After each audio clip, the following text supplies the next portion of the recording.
جیسے یہ اللہ کی سنت ہے، جب امتیں جب لوگ اپنے راک باٹم کو ہٹ کرتے ہیں نا تبھی عروج شروع ہوتا ہے. یہ اللہ کی سنت ہے کہ جب کوئی نبی جب بھی اپنے راک باٹم کو ہٹ کیا نا اللہ نے فوراً سے ایلیویٹ کیا. اللہ کے نبی صلی اللہ علیہ وسلم بدر میں 1000 آ گئے، یہاں پہ 313 ہیں، راک باٹم پہ تھے، اور اللہ سے کیا دعا کریں، یا اللہ اگر یہ لوگ چلے گئے نا تو اسلام کا نام لینے والا کوئی نہیں بچے گا. اللہ نے ملائکہ کو بھیج دیا. اللہ کے نبی طائف پہ راک باٹم ہٹ کیا، معراج پہ گئے. موسیٰ علیہ السلام سامنے دریا ہے، سمندر ہے، پیچھے فرعون کی قوم ہے، اور بنو اسرائیل کہتی ہے کہ موسیٰ مروا دیا تمہیں، میرا رب میرے ساتھ ہے، مجھے گائیڈ کرے گا، ان معی ربی سیہدین، مجھے گائیڈ کرے گا وہ.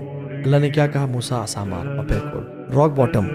یوسف علیہ السلام کا بھی راک باٹم ہٹ ہوا تو فوراً سے کیسے ایلیویشن. ابراہیم علیہ السلام کا راک باٹم کہ جب برہنہ کر کے ان کو آگ میں ڈالا جا رہا تھا، آگ میں جا رہے ہیں، کوئی کچھ سپورٹ نہیں ہے، سب خلاف ہیں، قتل کرنے چکر میں ہے. ابراہیم کو بھی امید ہے، حسبی اللہ و نعم الوکیل. اللہ تعالیٰ نے کیا کہا، یا نار کونی بردن وسلام علی ابراہیم. یونس کو بھی راک باٹم تھا نا، مچھلی کا پیٹ اندھیرے، انہوں نے دعا کی، اللہ نے ایلیویٹ کر دیا. امت کا جب بھی راک باٹم ہٹ ہوتا ہے نا، that is the best time to seek Allah's help and Allah's nearness, and that time is very crucial bro. میں بتاؤں آپ کو، یوتھ جو بھی سن رہی ہے نا، جب انسان کا راک باٹم ہٹ کرتا ہے that time is critical.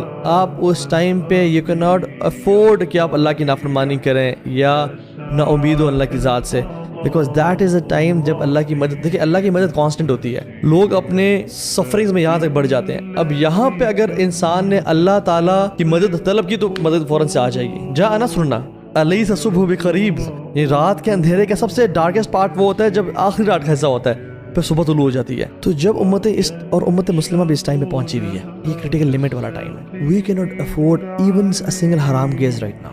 میری بہن، یو کی ناٹ افورڈ کہ آپ اپنے بال دکھا سکیں آج، کیونکہ امت اپنے راک باٹم پہ پہنچی ہوئی ہے. اور عمر بن خطاب نے بھی اپنی نیشن سے ہی کہا تھا، جب وہ قادسیہ کی جنگ میں تھے، انہوں نے لیٹر لکھا تھا سعد بن وقاص کو کہ اے سعد، میں تمہیں جو نصیحت کر رہا ہوں وہ اللہ کا تقوی ہے، کیونکہ تمہارے لیے تمہارے ویپن سے زیادہ نیک اعمال امپورٹنٹ ہیں، کیونکہ وہ اللہ کی مدد کو ٹریگر کریں گے، اور تمہارے لیے تمہاری اینیمی سے زیادہ ڈیٹریمنٹل اور نقصان دہ تمہارے اپنے گناہ ہیں، کیونکہ اللہ کی مدد دور کریں گے. So I advise you to be conscious of Allah at all times, کیونکہ یہ تم کریٹیکل لمٹ پہ پہنچے ہوئے ہو. اس ٹائم اللہ کی نافرمانی بالکل برداشت کے قابل نہیں ہے، ڈیٹریمنٹل ہو سکتی ہے. سو سیک Allah's help. تو یہ جو امت ہے نا ابھی اس ٹائم پہ، بھائیوں اور بہنوں، اف یو وانٹ ایلیویشن اور عروج اور عزت اگر آپ کو چاہیے نا، تو واللہ عزت اسلام میں ہیں اور بڑے قریب ہیں. پلیز اس جو اللہ کی مدد آئی ہوئی ہے نا، اس کو اپنے اعمال کی وجہ سے دور نہ دھکیلیں.